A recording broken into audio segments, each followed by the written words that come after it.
60 ವರ್ಷ ವಯಸ್ಸಿನ ನಂತರ ಒಂದು ಹೊಸ ಅಧ್ಯಾಯ ಆರಂಭ ಆಗುತ್ತೆ. ನೀವು ಬೆಳಗ್ಗೆ ಎದ್ದಾಗ ಯಾರಾದರೂ ಕಾಫಿ ಮಾಡ್ಲಾ ಅಂತ ಕೇಳಿದ್ರೆ ಅದು ಬಹಳ ದೊಡ್ಡ ಖುಷಿ ಆಗುತ್ತೆ.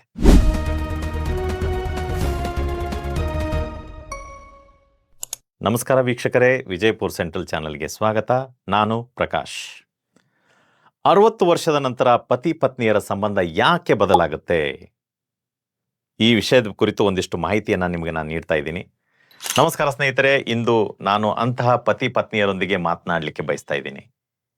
ಇವರ ಮದುವೆಯಾಗಿ 25, 30 ಅಥವಾ 40 ವರ್ಷಗಳಾಗಿವೆ. ಮದುವೆಯಾದಾಗ ಜೀವನ ಸಂಪೂರ್ಣವಾಗಿ ಭಿನ್ನವಾಗಿತ್ತು. ಉದ್ಯೋಗದ ಚಿಂತೆ ಇತ್ತು, ಮಕ್ಕಳ ವಿದ್ಯಾಭ್ಯಾಸದ ಚಿಂತೆ ಇತ್ತು, ಮನೆ ನಿರ್ಮಿಸುವಂತ ಚಿಂತೆ ಇತ್ತು ಮತ್ತು ಇಷ್ಟೆಲ್ಲಾ ಜವಾಬ್ದಾರಿಗಳ ನಡುವೆ ಜೀವನ ಅದು ಹೇಗೋ ಸಾಗೋಯ್ತು.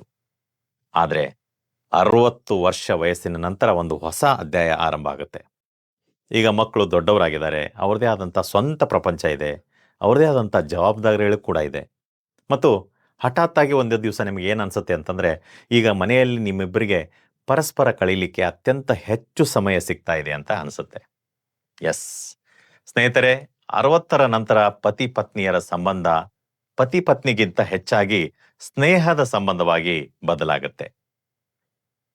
ಅದು ಬದಲಾಗಬೇಕು ಕೂಡ ಹೌದು. ಈಗ 20 ವರ್ಷಗಳ ಹಿಂದೆ ಯಾರು ಏನು ಹೇಳಿದ್ರು, ಯಾವ ವಿಷಯಕ್ಕೆ ಜಗಳ ಆಯಿತು, ಯಾರ ಮಾತನ್ನ ಕೇಳಲಿಲ್ಲ ಅಥವಾ ಯಾರ ಆಜ್ಞೆಯನ್ನು ಪಾಲಿಸ್ಲಿಲ್ಲ ಅನ್ನೋ ಯೋಚನೆ ಮಾಡಲಿಕ್ಕೆ ಹೋಗಬೇಡಿ. ಯಾಕೆಂದ್ರೆ ಈಗ ಆ ವಿಷಯಗಳಿಗೆ ಯಾವುದೇ ಮಹತ್ವ ಇಲ್ಲ. ಇಂದು ಏನು ಮಹತ್ವದ್ದಾಗಿದೆ ಅಂದರೆ, ಕಳೆದ 30-40 ವರ್ಷಗಳಿಂದ ನಿಮ್ಮೊಂದಿಗೆ ನಿಂತಿರುವಂಥ, ನಿಮ್ಮ ಒಳ್ಳೆಯ ದಿನಗಳನ್ನು ಕೆಟ್ಟ ದಿನಗಳನ್ನು ನೋಡಿದಂಥ ಒಬ್ಬ ವ್ಯಕ್ತಿ ನಿಮ್ಮ ಜೊತೆಗಿದ್ದಾರೆ ಅನ್ನೋದು. ನೀವು ಬೆಳಗ್ಗೆ ಎದ್ದಾಗ ಯಾರಾದರೂ ಕಾಫಿ ಮಾಡ್ಲಾ ಅಂತ ಕೇಳಿದರೆ ಅದು ಬಹಳ ದೊಡ್ಡ ಖುಷಿ ಆಗುತ್ತೆ, ಹೌದಲ್ವಾ? ಹಾಗೆ ಸಂಜೆ ಹೊತ್ತು ಯಾರಾದರೂ ನಿಮ್ಮನ್ನು ಉದ್ದೇಶಿಸಿ ಸ್ವಲ್ಪ ಹೊತ್ತು ನಡೆದಾಡ್ಕೊಂಡು ಬರೋಣ ಬನ್ನಿ ಅಂತ ಕೇಳಿದರೆ ಅದು ಕೂಡ ಒಂದು ದೊಡ್ಡ ಖುಷಿನೇ.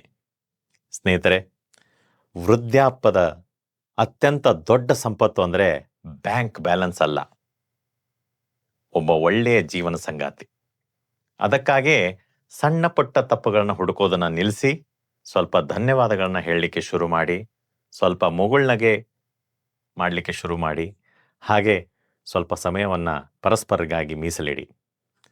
ಖಂಡಿತ ನಂಬಿ, 60ರ ನಂತರದ ಪ್ರೀತಿ ಕೊನೆಯಾಗೋದಿಲ್ಲ, ಕೇವಲ ಅದರ ರೂಪ ಬದಲಾಗುತ್ತೆ.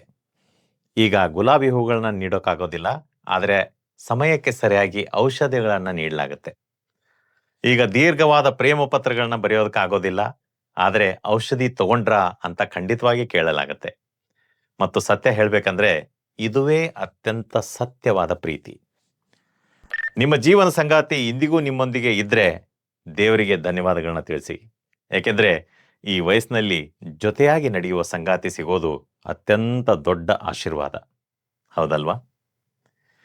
ಈ ವಿಷಯ ನಿಮಗೆ ಲೈಕ್ ಆಗಿದ್ರೆ ಶೇರ್ ಮಾಡಿ, ಲೈಕ್ ಮಾಡಿ, ಕಮೆಂಟ್ ಮಾಡಿ, ಶೇರ್ ಮಾಡಿ. ಅದ್ರ ಜೊತೆಗೆ ಸಬ್ಸ್ಕ್ರೈಬ್ ಕೂಡ ಮಾಡೋದನ್ನ ಮರಿಬೇಡಿ. ವಿಜಯಪುರ್ ಸೆಂಟ್ರಲ್, ಹೆಜ್ಜೆ ಹೆಜ್ಜೆಗೂ ನಿಮ್ಮೊಂದಿಗೆ. ನಮಸ್ಕಾರ.